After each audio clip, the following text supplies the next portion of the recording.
Welcome to the One Year Bible, July 9. The Old Testament reading, 1 Chronicles chapter 7, verse 1 through chapter 8, verse 40. The four sons of Issachar were Tola, Puah, Jashub, and Shimron. The sons of Tola were Uzzi, Raphiah, Jeriel, Jammah, Ibsam, and Shemuel. Each of them was the leader of an ancestral clan. At the time of King David, the total number of mighty warriors listed in the records of these clans was 22,600. The son of Uzzi was Itzariah. The sons of Itzariah were Michael, Obadiah, Joel, and Ishiah. These five became the leaders of clans. All of them had many wives and many sons, so the total number of men available for military service among their descendants was 36,000. The total number of mighty warriors from all the clans of the tribe of Issachar was 87,000. All of them were listed in their genealogical records. 3 of Benjamin's sons were Bela, Becher, and Jediel. The 5 sons of Bela were Etzbon, Uzzi, Uzziel, Jeremoth, and Iri.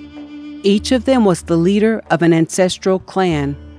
The total number of mighty warriors from these clans was 22,034, as listed in their genealogical records. The sons of Becher were Zemirah, Joash, Eliezer, Elionai, Omri, Jeremoth, Abijah, Anathoth, and Elameth. Each of them was the leader of an ancestral clan. The total number of mighty warriors and leaders from these clans was 20,200, as listed in their genealogical records. The son of Jediel was Bilhan. The sons of Bilhan were Jeush, Benjamin, Ehud, Kenana, Dathan, Tarshish, and Ahishashar. Each of them was the leader of an ancestral clan. From these clans, the total number of mighty warriors ready for war was 17,200. The sons of Ir were Shupim and Hupim. Hushim was the son of Aher. The sons of Naphtali were Jazil, Guni, Jezer, and Shilem. They were all descendants of Jacob's concubine, Bilhah. The descendants of Manasseh, through his Aramean concubine, included Asriel. She also bore Machir, the father of Gilead. Machir found wives for Hupim and Shupim. Machir had a sister named Maacah. One of his descendants was Zelophehad, who had only daughters. Machir's wife, Maacah, gave birth to a son whom she named Peresh. His brother's name was Sheresh. The sons of Peresh were Ulam and Rakem. The son of Ulam was Bedan. All these were considered Gileadites, descendants of Machir, son of Manasseh. Machir's sister, Hamoleketh, gave birth to Ishad, Abiezer, and Mahlah. The sons of Shemida were Ahian, Shechem, Likhi, and Aniam. The descendants of Ephraim were Shethullah, Bered, Tehath, Eliadah, Tahath, Zabad, Shethullah, Ezer, and Eliad. These 2 were killed trying to steal livestock from their local farmers near Gath. Their father Ephraim mourned for them a long time, and his relatives came to comfort him. Afterward, Ephraim slept with his wife, and she became pregnant and gave birth to a son. Ephraim named him Beriah because of the tragedy his family had suffered. He had a daughter named Shirah. She built the towns of Lower and Upper Beth-horon and Uzzan-Shirah. The descendants of Ephraim included Rephah, Resheth, Tilah, Tahan, Ladan, Ammihud, Elishama, Nun, and Joshua. The descendants of Ephraim lived in the territory that included Bethel and its surrounding towns to the south, Naaran to the east, Gezer and its villages to the west, and Shechem and its surrounding villages to the north as far as Ibai and its towns. Along the border of Manasseh were the towns of Bethshan, Taanach, Megiddo, Dor, and their surrounding villages. The descendants of Joseph, son of Israel, lived in these towns. The sons of Asher were Imnah, Ishvah, Ishvi, and Beriah. They had a sister named Sirah. The sons of Beriah were Heber and Malkiel, the father of Birzith. The sons of Heber were Japhlet, Shomer, and Hotham. They had a sister named Shua. The sons of Japhlet were Pasak, Bimhal, and Ashvath. The sons of Shomer were Ahi, Hogah, Huba, and Aram. The sons of his brother Helam were Zophah, Imnah, Shelesh, and Amal. The sons of Zophah were Sua, Harnepher, Shaul, Beri, Imrah, Bezer, Hod, Shammah, Shilshah, Ithran, and Bira. The sons of Jepher were Jephunneh, Pispa, and Ara. The sons of Ulla were Ara, Haniel, and Ritziah. Each of these descendants of Asher was the head of an ancestral clan. They were all select men, mighty warriors and outstanding leaders. The total number of men available for military service was 26,000, as listed in their genealogical records. Benjamin's first son was Bela, the second was Ashbel, the third was Aharah, the fourth was Nohah, and the fifth was Rapha. The sons of Bela were Adar, Gera, Abihud, Abishua, Naaman, Ahoah, Gera, Shaphupan, and Huram. The sons of Ehud, leaders of the clans living at Geba, were exiled to Manahath. Ehud's sons were Naaman, Ahijah, and Gera. Gera, who led them into exile, was the father of Uzzah and Ahihud.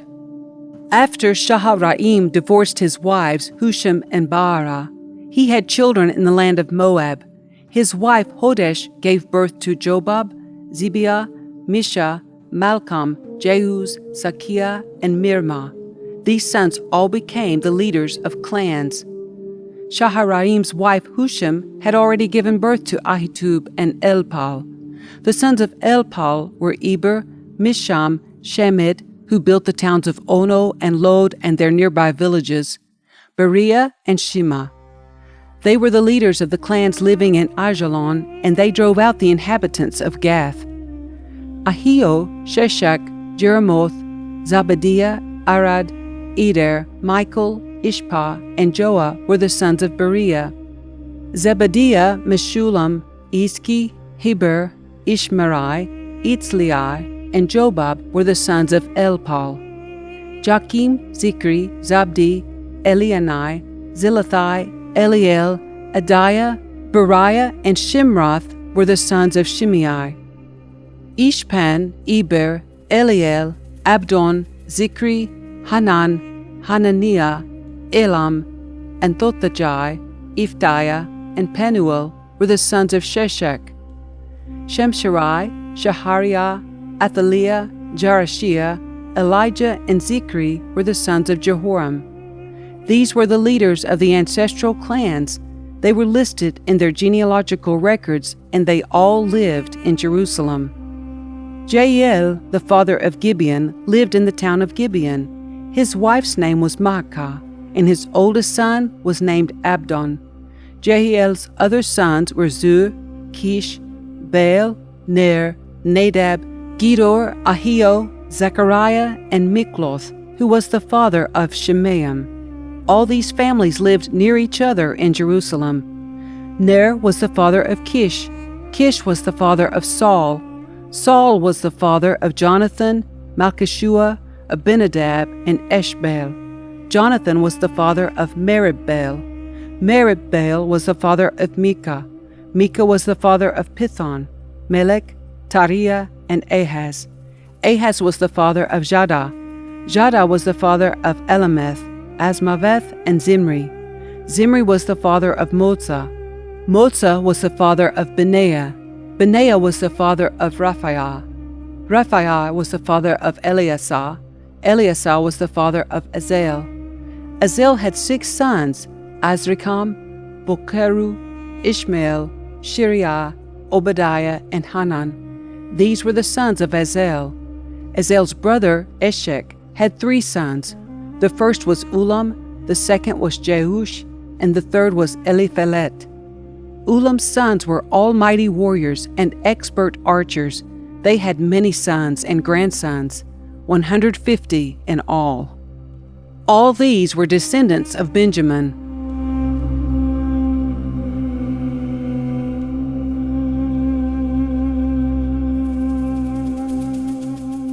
The New Testament reading, Acts chapter 27, verses 1 through 20. When the time came, we, Luke, Paul, and those with them, set sail for Italy. Paul and several other prisoners were placed in the custody of a Roman officer named Julius, a captain of the imperial regiment. Aristarchus, a Macedonian from Thessalonica, was also with us. We left on a ship whose home port was Adramyttium on the northwest coast of the province of Asia. It was scheduled to make several stops at ports along the coast of the province. The next day, when we docked at Sidon, Julius was very kind to Paul and let him go ashore to visit with friends so they could provide for his needs. Putting out to sea from there, we encountered strong headwinds that made it difficult to keep the ship on course, so we sailed north of Cyprus between the island and the mainland. Keeping to the open sea, we passed along the coast of Cilicia and Pamphylia, landing at Myra, in the province of Lycia. There the commanding officer found an Egyptian ship from Alexandria that was bound for Italy, and he put us on board. We had several days of slow sailing, and after great difficulty we finally neared Cnidus. But the wind was against us, so we sailed across to Crete and along the sheltered coast of the island, past the Cape of Salmon. We struggled along the coast with great difficulty and finally arrived at Fair Havens, near the town of Lasea. We had lost a lot of time. The weather was becoming dangerous for sea travel because it was so late in the fall, and Paul spoke to the ship's officers about it. "Men," he said, "I believe there's trouble ahead if we go on. Shipwreck, loss of cargo, and danger to our lives as well." But the officer in charge of the prisoners listened more to the ship's captain and the owner than to Paul. And since Fair Havens was an exposed harbor, a poor place to spend the winter, most of the crew wanted to go on to Phoenix, farther up the coast of Crete, and spend the winter there. Phoenix was a good harbor with only a southwest and northwest exposure. When a light wind began blowing from the south, the sailors thought they could make it, so they pulled up anchor and sailed close to the shore of Crete. But the weather changed abruptly, and a wind of typhoon strength, called a northeaster, burst across the island and blew us out to sea. The sailors couldn't turn the ship into the wind, so they gave up and let it run before the gale. We sailed along the sheltered side of a small island named Cauda, where with great difficulty we hoisted aboard the lifeboat being towed behind us. Then the sailors bound ropes around the hull of the ship to strengthen it. They were afraid of being driven across to the sandbars of Syrtis off the African coast, so they lowered the sea anchor to slow the ship and were driven before the wind. The next day, as gale-force winds continued to batter the ship, the crew began throwing the cargo overboard. The following day, they even took some of the ship's gear and threw it overboard. The terrible storm raged for many days, blotting out the sun and the stars until at last all hope was gone.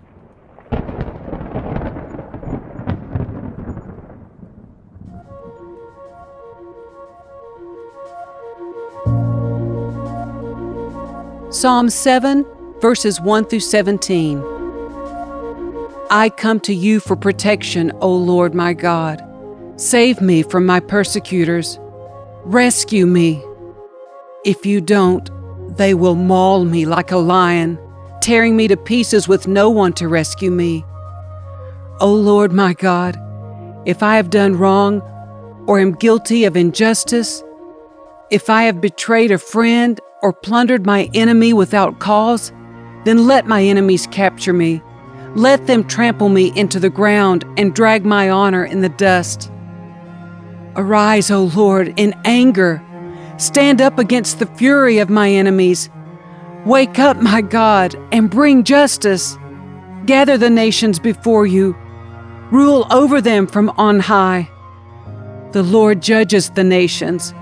Declare me righteous, O Lord, for I am innocent, O Most High. End the evil of those who are wicked, and defend the righteous. For you look deep within the mind and heart, O righteous God. God is my shield, saving those whose hearts are true and right. God is an honest judge. He is angry with the wicked every day. If a person does not repent, God will sharpen his sword. He will bend and string his bow. He will prepare his deadly weapons and shoot his flaming arrows. The wicked conceive evil. They are pregnant with trouble and give birth to lies. They dig a deep pit to trap others, then fall into it themselves. The trouble they make for others backfires on them. The violence they plan falls on their own heads. I will thank the Lord because He is just. I will sing praise to the name of the Lord Most High.